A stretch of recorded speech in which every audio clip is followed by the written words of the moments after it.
ariko mugabo Rusi ngo aranka guheba nyinabukwe. Niho yavuga ngo ndazi kiriya gihugu cy'iwanyu ntibazokwemera kuntwara, ntituzubakana, tuzoronka uwundi mugabo. Nari nagiriwe amahirwe ndonka umugabo akijijwe, ndonka umugabo avuye mu muryango w'abantu Betelehemu mu bwoko bw'Imana. None rero yarapfuye, kandi ukurikiranye usanga nta n'akana yari bwabyare. Ariko mugabo nubwo atavyizigiro byo kuzoronka y'uwundi mugabo, ndafise ukuntu nababonye ndemeza neza icyatumye yumva umengo ntiyoheba inabukwe, ntiyoheba Imana ya inabukwe, Imana y'umugabo w'umuhisi yapfuye.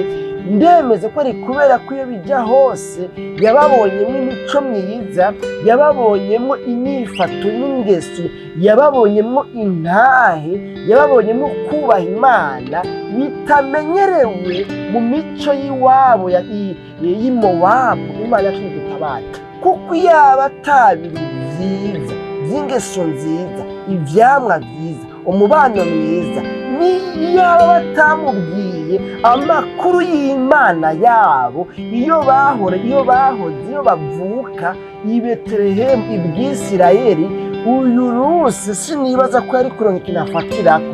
Ariko mugabo arafise iyo bija hose byanga byakunda ibintu byiza yafatiyeko byatuma avuga ngo jewe nubwo yapfuye akaba atawundi nzoronka, nemeye kubana nawe, nzokuba hafi, ndakwitwararike, ndakwiteho, narapfakaye nkuko nawe wapfakaye, twese turabapfakazi.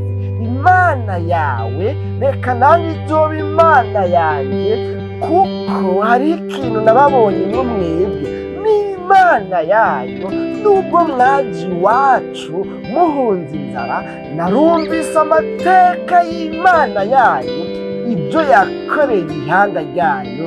Imana yacu nidutabare. Hanyuma rero icyabaye n'iki ngo akunda urukundo rudasanzwe, yifatanya na inabukwe akaramata, aravuga ngo nemeye ko aho nzogwa nanjye ariho nzogwa, ntunyinginge, ntumanurire, ntumpatire kuguheba, kuko ntibikunda sindaguheba, tugende tuzobana.